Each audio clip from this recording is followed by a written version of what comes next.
Nestled in the narrow confines of Silver Creek Canyon in southwestern New Mexico, Mogollon is a ghost hunter's paradise.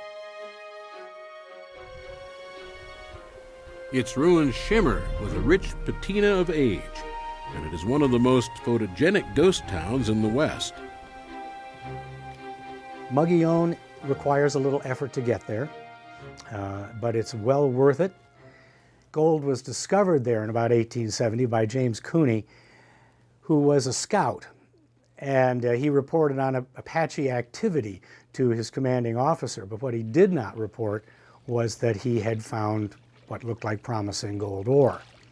And there was a subsequent community built there. The problem with Mogollon, and it incidentally is named for a Spanish governor from the 1700s and pronounced Mogollon. The town is built right in along a narrow defile, and it has flooded time after time after time. And as a result, the main street is essentially a big ditch with ramparts built on either side to try to contain it. But every time there is a tremendous flood coming out of the Gila wilderness through Mogollon, more is lost.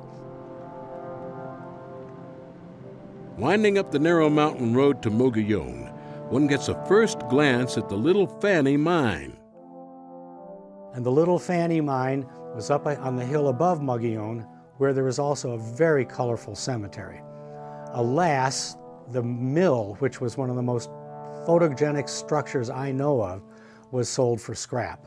So the town itself remains very photogenic, but alas, the Little Fanny Mine is not. The Mogollon mines, when it came to gold and silver, were perhaps the most productive in the state.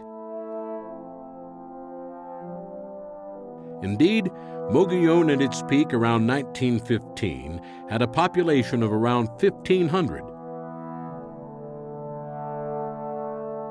It had electricity, water, and telephone facilities. 300 children were going to school. There were 4 merchandise stores, 5 saloons, 2 restaurants, a hospital with 3 physicians, and of course, 2 red light districts. By 1930, the population had dropped to around 200 residents.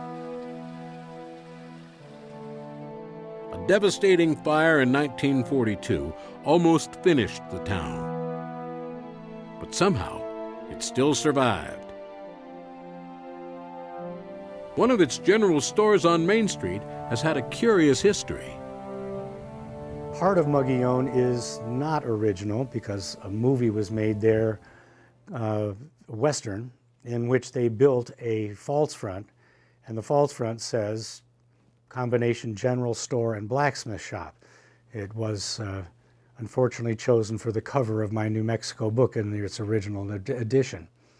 But it's not an original building, and anybody really put together the idea of a blacksmith shop and a general store being in the same building, that's highly unlikely, and that's Hollywood's version of things. Today, when you enter Mogollon, you know you're in for a real treat. The Holland store and several buildings alongside of it going along the creek are the best buildings there. There aren't a whole lot of them, but it's in such a beautiful place. A beautiful place shattered by tragedy in 1912. 2 Mexican bandits armed with Winchesters entered the general store. The owner, C.A. Freeman, and his clerk, William Clark, were shot and fell to the floor dead. 100 years later, their ghosts are said to still haunt the general store.